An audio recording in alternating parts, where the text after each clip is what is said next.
En primer lugar hay que agradecer la presencia de cada uno de ustedes con nosotros, ¿verdad? Por la celebración de la festividad de la Navidad, que es como el 25 de diciembre se celebra, luego de una noche de cena, de alcohol y de parranda, de reunión familiar, por supuesto, hay que decirlo. Y tenemos que comenzar lamentando muchísimo la muerte del padre de la periodista Marta Ortiz, que falleció en la madrugada de hoy. Todavía no tenemos el dato de la hora del sepelio. Se va a producir el acto del sepelio en la funeraria La Altagracia de la avenida Bolívar. Pero Marta Ortiz es una periodista reconocida, de gran experiencia. Trabajamos juntos en el periódico El Siglo cuando yo coordiné la edición dominical del periódico El Siglo. Ella ha estado trabajando trabaja en diferentes medios de comunicación, pero sobre todo en los últimos años lo ha dedicado al trabajo en la comunicación institucional, en instituciones públicas. En la actualidad trabaja con el Ministerio de la Mujer. De modo que tenemos que lamentar muchísimo el fallecimiento del padre de nuestra colega Marta Ortiz, una periodista reconocida. Luego de esa nota luctuosa hay que decir que las celebraciones que hemos tenido en estos días, por supuesto, han opacado, y debía ser así, las actividades políticas. Sí. El tema que sobresale, Samuel, en estos días es la repartición de canastas navideñas y las actividades digamos, de solidaridad que se dan en los casos de la distribución de canastas por parte del gobierno y la distribución de canastas de parte de algunos políticos que hacen esto, reúnen dinero o tienen gentes ricas que les facilite el dinero para distribuir canastas, como vimos que hizo Leonel Fernández. Ya lo habíamos visto y habíamos preguntado a Máximo Laureano en Santiago, porque Leonel se había ido casi siempre a la región del Cibao a distribuir canastas. En esta ocasión lo hizo en el Distrito Nacional y distribuyó canastas, o no canastas, cajas. Con impresas con su imagen y la imagen de su organización, la Fuerza del Pueblo, y obviamente que es un momento también para promoción electoral, y fue uno de los políticos que se dedicó a hacer este tipo de actividad. Normalmente los reformistas hacían esto. Sí, reivindicando a Balaguer. Hasta el año pasado me parece que estuvieron haciendo este tipo de repartición. Pero ya no han este año no lo hicieron, no lo han hecho. O no tienen el facilitador, el dador, digamos, de los recursos para hacer esta distribución, o lo han dejado probablemente para el 6 de enero, que es o el 5 de enero. Que es otra tradición que tenía el partido, es una tradición. Por motivo de Reyes. Sí. Hay que recordar, la alianza cambió. Sí, Esa es otra situación. Y no estar en el Estado por tanto tiempo es una dificultad para estos grupos que normalmente se auxilian de los recursos públicos para este tipo de solidaridad, entre comillas, o colaboración con ciudadanos empobrecidos, como ya vimos que hizo la Cámara de Diputados, que distribuyó 310 millones de pesos en canastas. Por ahí tocaron pobres y millonarios, no por igual, pero sí por canastas. Y eran unas canastas que, bueno, cualquiera quisiera, aunque sea la mitad de una de esas. Sí. Bueno, hemos tenido casos de beventinas muy fuertes, Samuel. Sí, de exceso de ruido también. Exceso de ruido, daños, errores o dificultades en la recogida de la basura, o una sobreabundancia de basura que es normal para la fecha, es algo habitual, y de hecho una queja que año tras año ya prácticamente se ha vuelto una tradición, es que en algunos municipios pues la recogida no es tan efectiva como debería. Parece que hay una falta de planificación, y hubo de hecho una denuncia por parte de miembros del Partido Revolucionario Moderno en Santo Domingo Norte, diciendo que, oye, están 25 de diciembre y la basura está, que abunda en las calles. Pero puede ser que el personal también se dedique a la celebración de las fiestas de Navidad. Puede ser, pero de todas maneras el ayuntamiento en esos casos pues debe programarse por lo que decimos. Hay una sobreabundancia, una producción excesiva de desechos que la gente cuando no tiene dónde depositarla, por ejemplo, acude a las vías públicas, la deposita en una esquina, y eso pues lamentablemente es una situación insalubre. Y hay que atenderla independientemente de la festividad que sea. Sí. La otra cosa es que hubo la explosión de tiros y cosas de esas de fuegos artificiales en abundancia la noche del 24 de diciembre. Creo que hubo accidentes por balas perdidas, y eso normalmente se produce porque hay desaprensivos que en vez de comprar e invertir para fuegos artificiales y lanzarlos, utilizan armas de fuego, disparando al aire como si el disparo al aire no representara un peligro, porque es una bala perdida que llega sin saber a qué lugar, a dónde.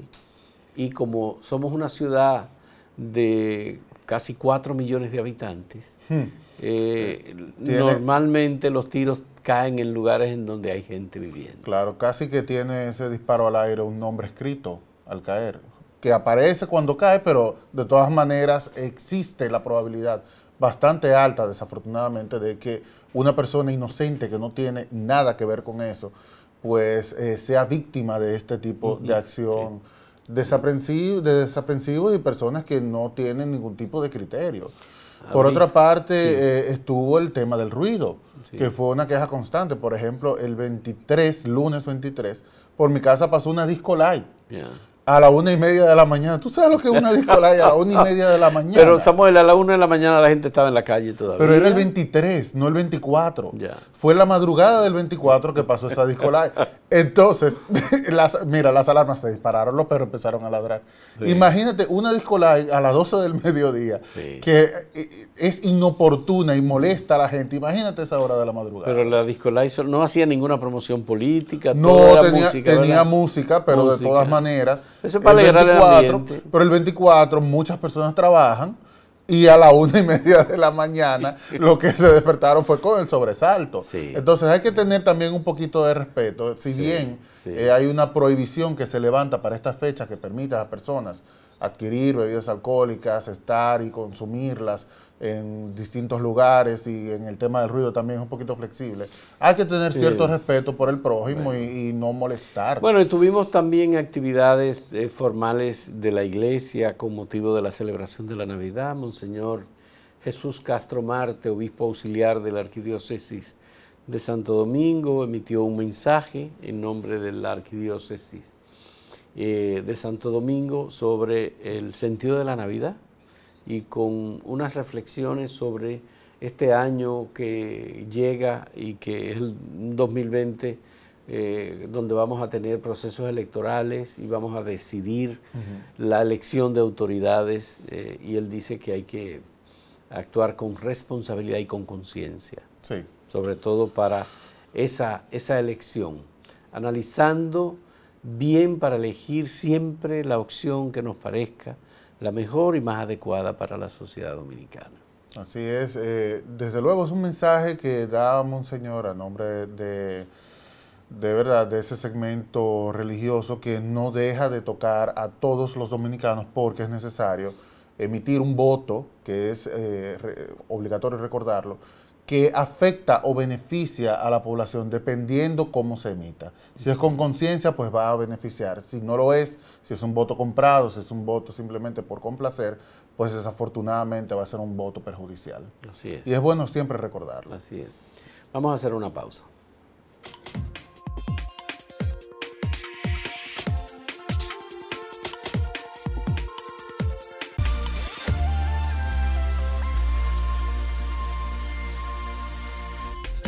Bueno, hay que decir que Netflix ha tenido promoción positiva y negativa en los últimos días, con estas dos cosas que son las más llamativas en esta forma de transmisión, streaming de programas de televisión y películas, que es la proyección de la película Los Dos Papas, que se trata de la historia, digamos.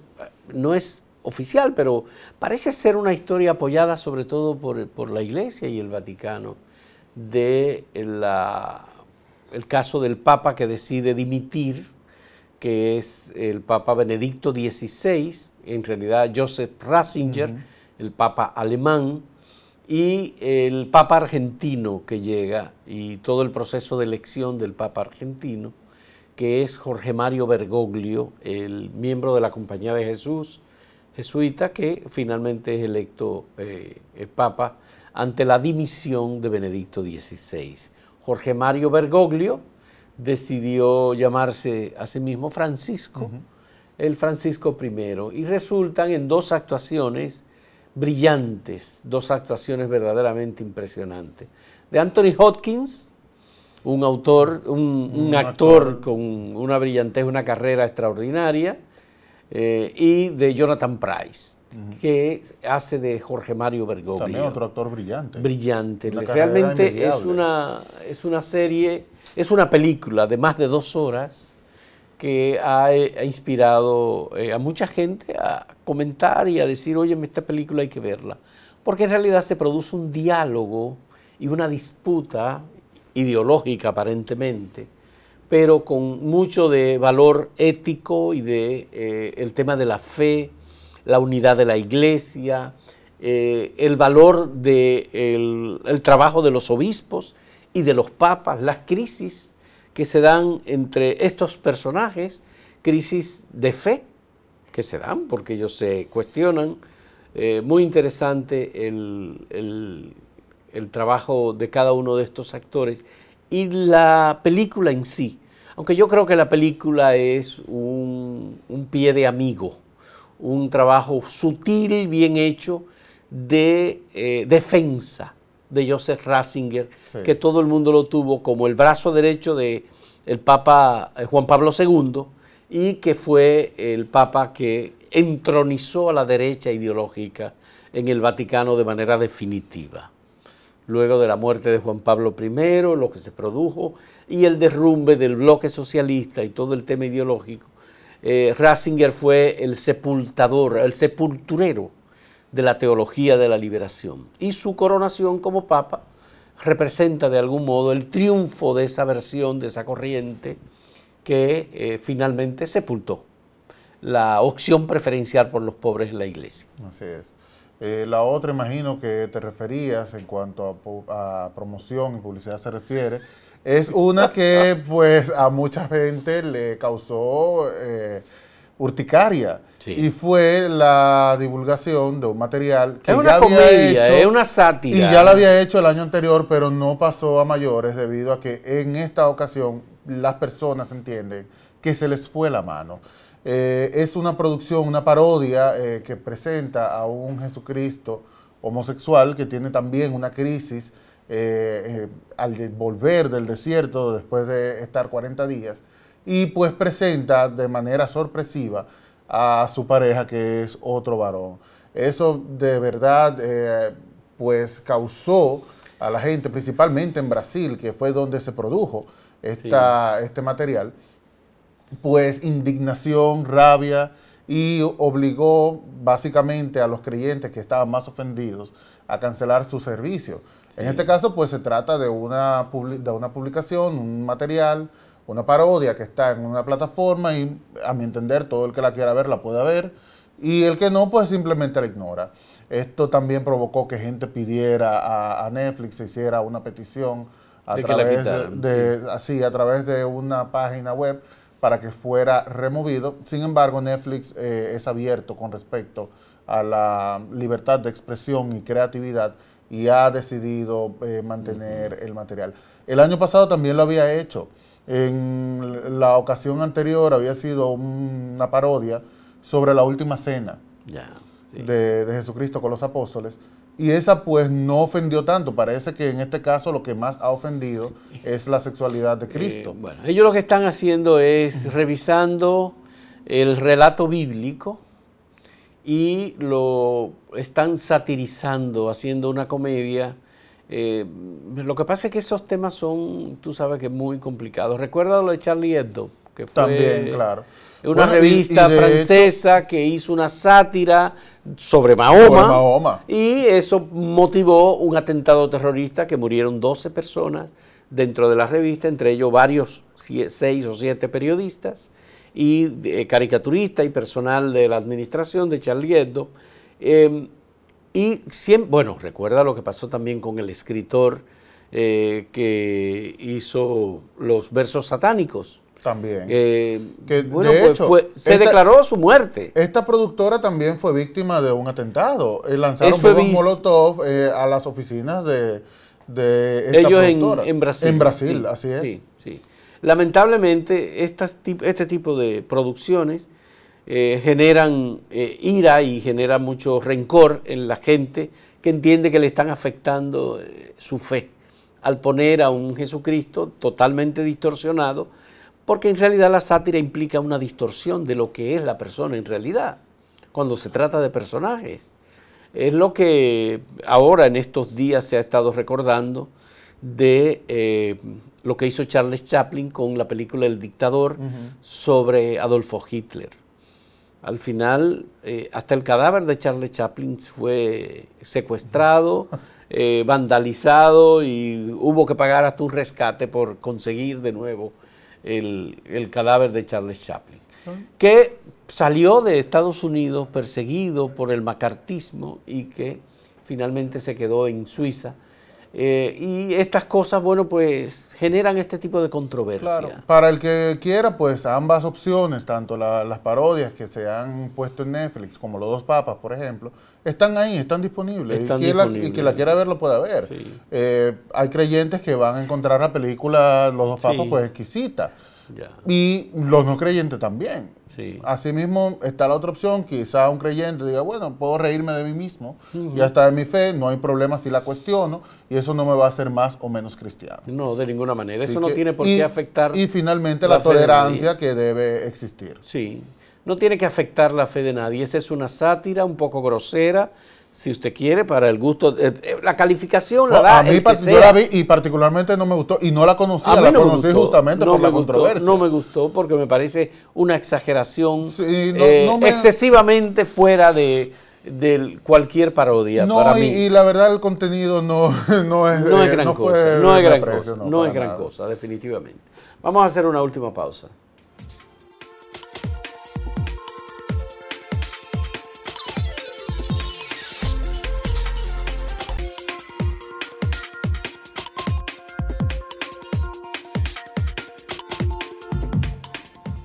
Bueno, desde Santiago nos acompaña en esta mañana Máximo Laureano con las últimas informaciones de la región del Cibao. Máximo, buen día. Buen día, diríamos que la más reciente, porque eso de las últimas, bueno.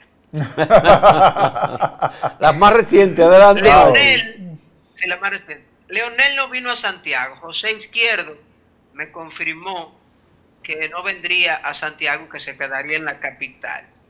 Yo debo recordar unos videos que hicimos en Pekín, creo que fue 2013, 2014, donde se armaron unos líos terribles, hubo personas cortadas y todo eso. Y el año pasado... Y las cajas quedaron rotas, Máximo. Sí, se rompían muchas cajas, la forma en que la distribuían, sí.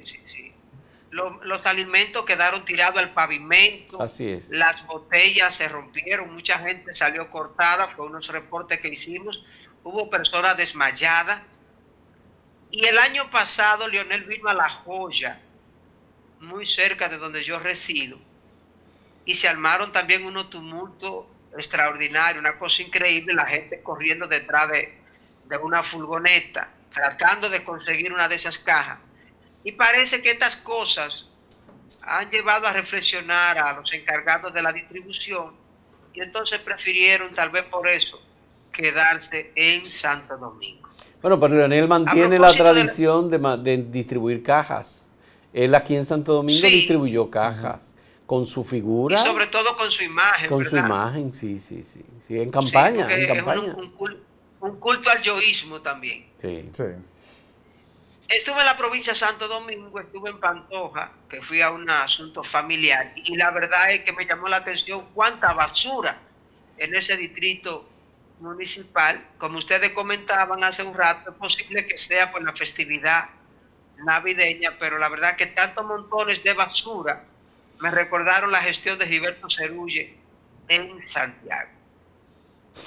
A propósito de Santiago, Francisco Alfredo Arias Tolentino, quien es el representante de la Defensa Civil, habla del comedimiento y el buen comportamiento de las personas en Santiago. Muy pocos incidentes reportados. Y la gente que tuvo, los voluntarios que estuvieron en los 8 puestos, pues no reportaron incidentes así como tan significativos. Eso es lo que dice Francisco Arias, que también destaca la participación en la limpieza en esos días de Navidad de la gestión municipal de Abel Martínez. Seguimos con Abel, y es que José Herrera, que es un encuestador, José Herrera y Asociados, que prácticamente le trabaja a Abel Martínez, dice que Abel Martínez tiene un 79.95%. Debo decir que es un poquito menos de lo que venía presentando el profesor Herrera, que era sobre 80, 81. Ulises tendría 14.36. Papito Cruz del Partido Reformista 2.48. Gilberto Cerulle 1.49. Me llama la atención que Delvis Salgado sale en blanco. Delvis Salgado es el candidato de Alianza País. Eugenio Martínez del Cívico Renovador 0.50 y 1.24 dice que no elige a ningún candidato. Eso dice esa encuesta. Ya, Las Águilas Cibaeñas, ¿me decía? No, adelante, Máximo. Continúe. Las Águilas Cibaeñas anuncian que hoy a partir de las 2 de la tarde tienen su entrenamiento en el Estadio Cibao y que es un entrenamiento con un ojo puesto en cambiar de rumbo, ya que las primeras 2 fechas para las Águilas no han sido favorables. Tener 2-0 cuando faltan 16 partidos no es para tener miedo, pero en el caso de las Águilas es un asunto complicado porque los fanáticos de las Águilas entienden que el equipo es infalible y desde que pierden 2 partidos de manera consecutiva, sobre todo en esta etapa, están muy, pero muy preocupados. Y entonces eso ha hecho que la directiva diga, no, hoy vamos a entrenar. Próximamente, en los próximos partidos estaría en juego Zoilo Almonte, que es un pelotero en el cual los fanáticos aguiluchos confían mucho, y lo que conocemos un poco de pelota sabemos que el hombre tiene buena madera y puede aportar mucho. Finalmente, muchísimo movimiento comercial, 24 en Santiago, obviamente. Hace unos días, Luis José Bonilla Bojos, de la Asociación de Zona Franca, hablaba de que en la región del Cibao se habían pagado cerca de 1.000 millones de pesos en prestaciones y ese tipo de cosas, sueldo 13, y que de esa cantidad en Santiago se habrían quedado unos 210 millones de pesos. Es decir, que eso ha generado un movimiento económico en Santiago, que fue el que vimos el 24 de diciembre, los supermercados llenos. El 24 vimos a la gente comprando mucho cerdo asado y esas cosas. Y los colmadones llenos 24/7. La gente bebiendo. Muchas gracias, Máximo, por ese reporte. Muchas gracias. Seguimos mañana. Sí, muchas gracias a ustedes por la compañía. Hasta mañana.